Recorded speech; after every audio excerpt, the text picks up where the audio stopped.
Ousmane Sonko boobu tamit Seydina Aline comme li nga wax ndawtaliku ne jot na ci média yi jot nañ ci seen bopp démb dégg nañu sax Bouba Ndour ndeysaan teg Youssou di wax bay jooy man nag li ma ci jaaxal sama question ci yow Seydina Aline mooy bi Ousmane Sonko di wax xëy na tuddul Youssou Ndour moom moo tudd Youssou Ndour directement beneen bi mooy que ni bu nee Youssou Ndour dañ ko war a respecter jox ko worma alors que des gens dañuy toog ci plateau am di xas ay papu jaamur on se rappelle de Imam Alioune Badara Ndao li ñu bindoon ci kawam teg ko ci terrorisme ak tur yi ñu fa fekk si xaalis yi ñu fa fekk et tout ça et pourtant Imam Alioune Badara Ndao aussi dafa am famille. Ousmane Sonko itam mi nga xamante ne dañuy toog ci plateau yi di wax di saaga Ousmane Sonko aussi dafa am famille alors lan mooy problème bi wala réew mi dafa am ñoo xam ni ñoo fi gën a dëkk ka ñeneen ñi. non. non je comprends pas. ma démb damaa tiit sax. Pardonnez-moi. Mariette. j'ai même envie de pleurer là. ndax lan. mu ngi jooy. parce que. yooyu ñuy eggut fenn. parce que vraiment li ñu wax Ousmane Sonko gis nañ ko. mais Ousmane ku ñu war a respecté la. bilaay dañ ko war a respecté. je dis war na Ousmane Sonko mais Ousmane dañ ko war a respecté. mais en fait. ngeen baal ma. je dis cela pour montrer théâtralisation de la communication de Bouba. parce que au moins Bouba bu demoon ba xalaat ne dafa war a def comédie dans sa communication. mu war a xam ne ça va il est en train de manquer de respect à son grand frère. wallaay bu nga xamante ni loo waxadi xam ne Youssou Ndour quand même. mais on le doit de respect. parce que c'est un self-made man. kooku moom on l'avoue. Ouais. et ben ton grand frère. ngay wax ci wax ju nga xamante ni kenn tudd ko ci yow yaa ko ci indi. moo tudd turam jàpp ne les gens font allusion à lui. ba tax nga jooy. mais ki ñuy tudd turam nommément. di ko jokkar bi. di ko waxal lu nga xamante ni waxu ko. di ko waxal lu nga xamante ni def ko. matin midi soir si seeni plateforme yépp yi ngeen am yépp matin midi soir ñu ngi koy waxal lu nga xamante ni wér na leen ne du dëgg te mosoo leen ko femm. mais si tey aujourd'hui cette personne là am yaay am baay am mag am rak am doom am ay jabar am ay àndandoo am ay jegeñaale am ay militant am ay sympathisant am yow nga ne parce que ton grand frère si aujourd'hui tu existes parce que moom moo existé ba buggoo kenn laal ko jaral na la dee mais ni mu la jaralee dee yow Bouba jàppal na noonu la des milliers de sénégalais wala sax gis nga ay sénégalais yu nga xamante ni dañ la wax ne ñoom Ousmane jaral na leen dee te dee nañu. barki yàlla. mais kooku kay bu ñu yëkkati ay kaddu. te ñun gisaguñ ko dee pour Youssou Ndour de. déedéet waaye gis nañ ko dee pour. Sonko ku dee pour Ousmane gis nañu ko. ça c'est l'histoire kenn mënu ko weddi. alors kooku bu ñuy toog ci plateau yow nga toog fa ñu di ko wax dara mu wóor na yow lii ton grand frère. suñ ko doon wax da lay metti. da nga leen di wax. en coulisses avant ñu yegg ce sujet là on le traitera pas bu ci kenn wax ku ci wax c'est fini la collaboration entre toi et moi c'est des sujets à ne pas débattre sur notre plateau suñu waa ji ñëwati na de yaa ngi fàttali ko mais c'est comme si mais sa waay dóoral lu la neex après kenn du la wax dara tu reviens une semaine après pour parler de ça et faire ta comédie man dama jàppoon ni facilité de pleurer aussitôt dama foogoon Mbaye Dosé rek moom moo ko mën. est-ce que diwul Mantaloto. ndeke Bouba Dosé aussi non astafurlah Bouba Ndour aussi. Mantaloto bi est-ce que raay ko fii. di xaar action bi ñëw mu jooy. c'est-à-dire c'était tellement rapide. mais quand j'ai constaté la voix avant muy jooy ak la voix après muy jooy. amul différence mais ana jooy. amul de. c'est-à-dire man dama fi gisul jooy c'est de la comédie et que comédie. dañ ko war a arrêter dans ce pays là maintenant nag ma door a ñëw si l'essentiel fondamental de l'analyse alors Bouba admettons que dafa jooy nangul nañ ko ne véritablement lii Ousmane lii le président Ousmane Sonko président du parti Pastef wax ne ku ko xeex dina la xeex te mu jàpp ne Youssou Ndour la Ousmane Sonko di waxal ba mu xalaat ne xeex Ousmane Sonko contre Youssou Ndour day métti trop ci Youssou Ndour ba tax moom mu ne yikkat di jooy ci plateau mais na xool parcours bi Ousmane Sonko jaar ak résilience bi nga xamante ni am na ko.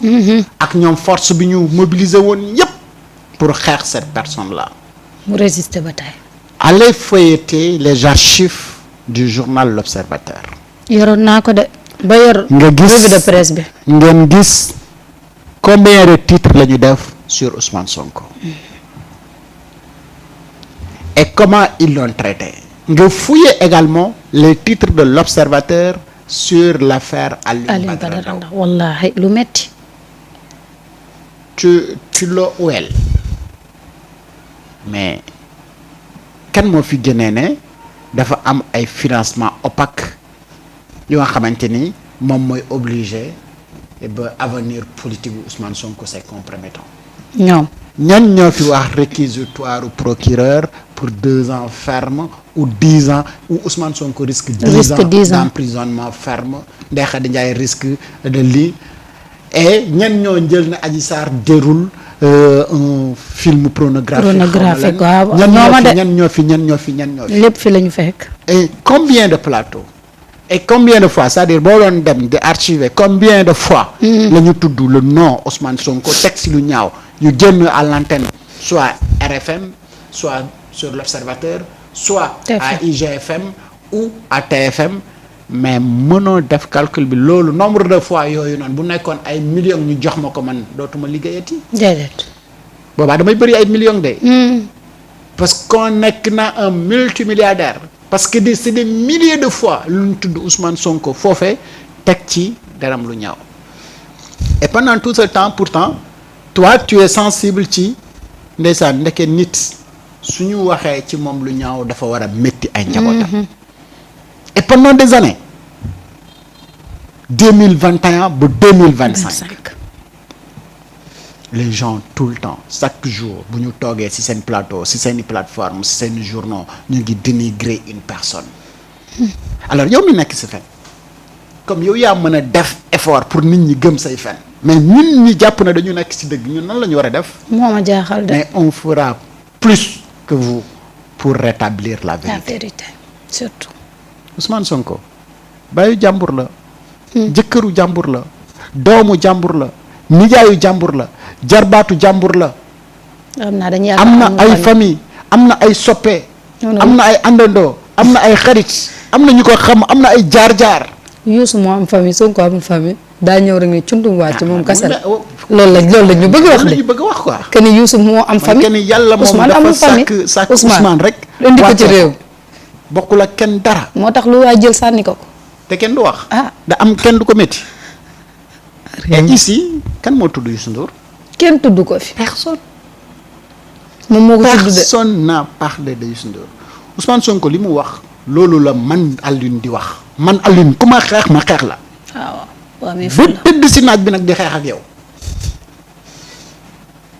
loolu ku am fulla ku ne loolu ngay def. man avant Ousmane di wax fii la ñu toogoon samedi ba le passé. fii laa la toogoon wax ne. waaw fulla mooy jaay Dakar. sinon ma ñam jeexal ko. man duma dem fukk fu ñu may toroxalee. déedéet. man soo ma invité wul ñëwuma dañ ne la xewloo ñëw lu ñu la invité wul boo tojee kaas da ngay fay. da ngay fay de. buggoo leen ma. bugguma leen. su ma ñëwee da ngeen may toroxal ngeen wax woowee ñëwuma ku lamb nag. yaa tey. da ngay daagu fañ la nobe. kese boo bëggee noppal. man day fi ñu ma bëggee laay dem ku may xeex it lu ma man ci xeex la dinaa ko xeex te bés bu ma amee doole ba may xeex boobu jour boobu ngay xam ne dëgg-dëgg ki matul woon xeex. et mais oui le problème. wallaay. chacun a le droit de se défendre. et Ousmane Sonko l'a dit de façon très claire. xam leen seen bopp xam leen yéenay kan. waaw parce que dañuy ci xamut seen bopp. bopp damay jàppal ne bu Ousmane waxee loolu ba pare ñoom ils vont dire à leur gars ok comme Ousmane wax na loolu ñun tamit nañu màndu ci ay mbiram bu ñu ko sax tuddati suñu télé bi noppi leen. après ngeen xool bu ngeen tuddul Ousmane lan la koy wàññi. du ko wàññi dara de.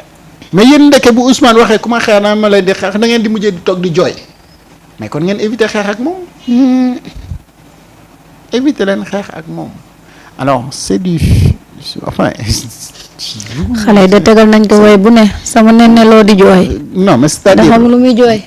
c'est-à-dire daal man Bouba je le comprends pas et au-delà de mu théâtraliser affaire bi donc y a pas de matière quoi. y a rien à dire tey dama xëy gis ñu génneewaat titres yi ngay wax ñu ci doon def. revue de presse yi yoroon ñu jël ko di wax Imam Alioune Badara Ndao xaalis yi ñu fekk këram. Imam Alioune Badara Ndao tur yi ñu doon utiliser turu jihadiste yoo xamante ni te yow nga tekk ci kaw nit kooku yow te yow kenn tegul dara ci sa kaw mag. mais kenn waxu la c'est-à-dire kenn tudd la. waaw Ousmane tuddul kenn waxam ji yëpp dafa généraliser lépp te li mu wax noonu mais moom Bouba moo gën a xam moom ku koy xeex da koy xeex. waaw. mais fii ana nit buy xam ne diw daf may xeex ba pare mu di la yombalal xeex bi. amut. day retourner contre moom donc day xeex ni moom et kenn ku si nekk am nga sañ-sañ woo sa njaboot ci li nga bëgg su ma sañoon nii du ngeen ko doxee ndonte ay jàmbaar ngeen mais moytu leen lii parce que soo bëggee sa waay di am ndam da ngay fekk sa waay ci li mu bëgg. nekk ci ligne bi mu nekk. moom mii nee na Youssou Ndour jaral na ko dee. waaw. donc ça veut dire que ni képp kuy ñëw ci Youssou Ndour di nga ko fekk ci yoon bi.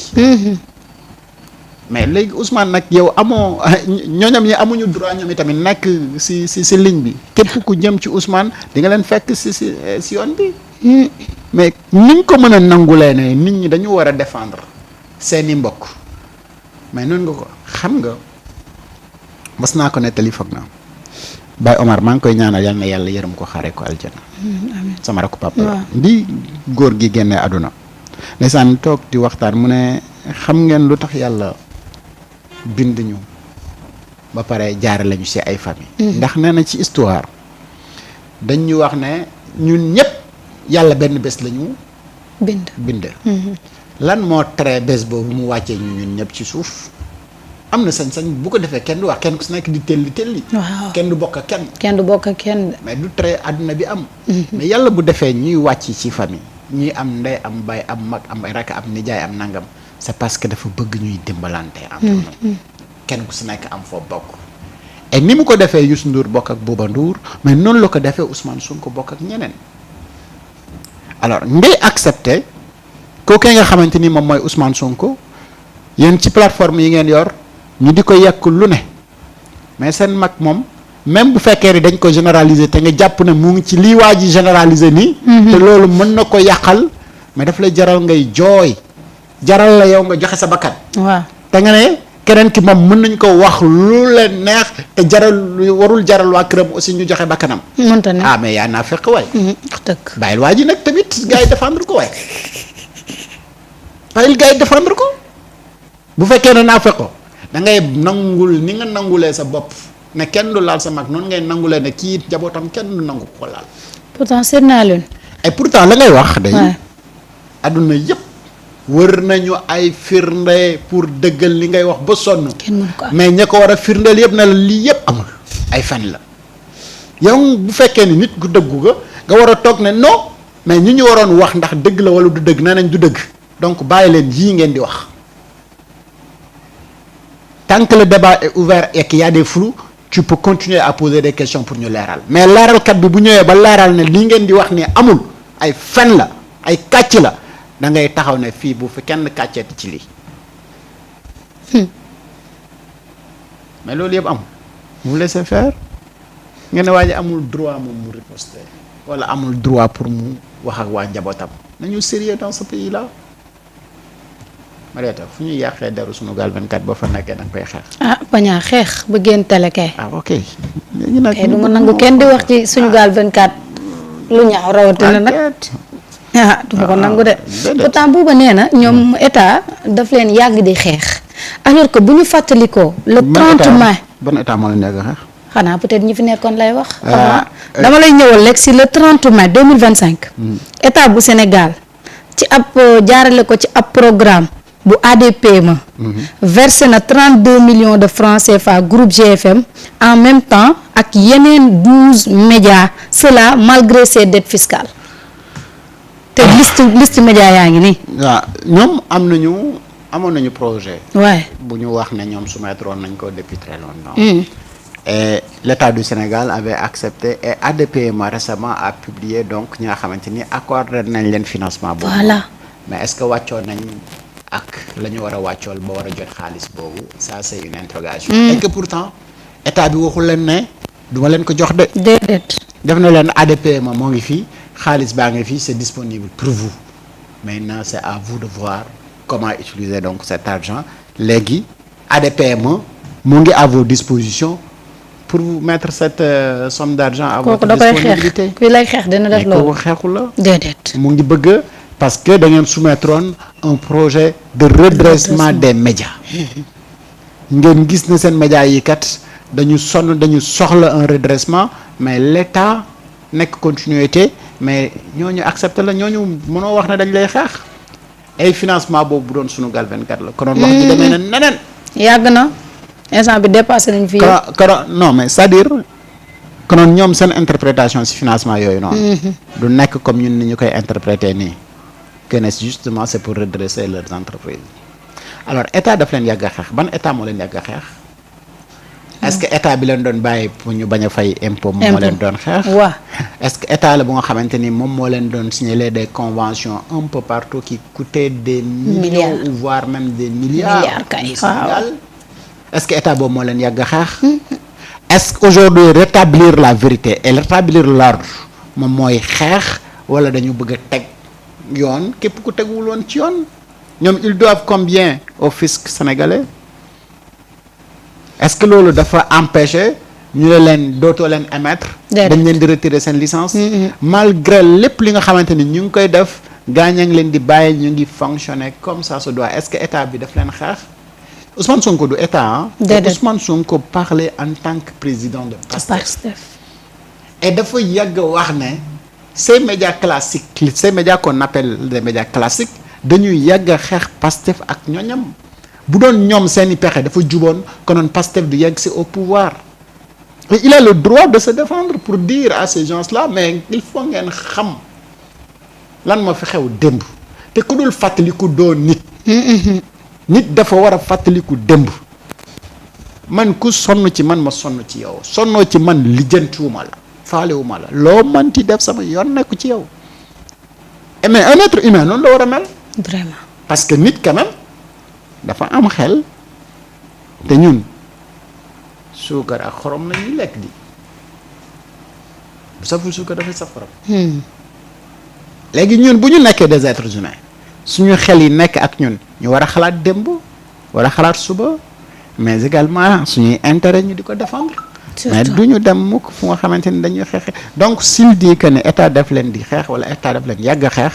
moi je trouve que ban état lay wax buuba nag. parce que ñoom dañu mos di am ay avantages ak état et avantages yooyu ñu mos a am ak état mais avantages yooyu tey moo leen indi fi nga xamante ni ñoom fa la ñu toll. et loolu moom mooy la vérité léegi nag s'il y voit autre chose. ah interprétation am la il est libre de le faire kenn du ko xañ mais tamit ñu nit. on est libre ñu wax ci suñu xalaat ak suñu gis-gis. vraiment. buuba gën a ci li nga ne. gën ci li mu ne de. waaw gën a ci li nga ne. waaye yëg nga li xew tamit li xew yëg nga. di léegi may tëb journaliste bu mag bi neen daa dellu si de journaliste bi fi waxoon Pastef mënul gagné 35%. journaliste bi doon xuluk aadama dellu si na de yëgoo ko démb gisoo ko jàkkaarloo morom calcul bi réew dafa neex nag. ah man yëgu ma woon ne ñëpp si na Sénégal mais si ma xam naa yëgoo démb gisoo ko ak grand boobu. gis naa ko démb et malheureusement pour Thierno Bocoum dañ ko annulé parce que Thierno Bocoum vraiment li mu subir démb c'est de l'humiliation la. baax na ci moom sax. parce que à la place de gars yi war nañ ko ne ko on préfère Cheikh Yérim que yow te Cheikh Yérim. maanaam dañ ko wax yow tekki woon dara ci réew mi loolu lañ ko wax ñoom waa ça signifie beaucoup de choses man su ma nekkoon un proche de Thierno Bocoum dinaa ko woo ñu waxtaan man ko grand il faut revoir beaucoup de choses si aujourd'hui bu ñu demee dans ce pays yow nga nekk un acteur politique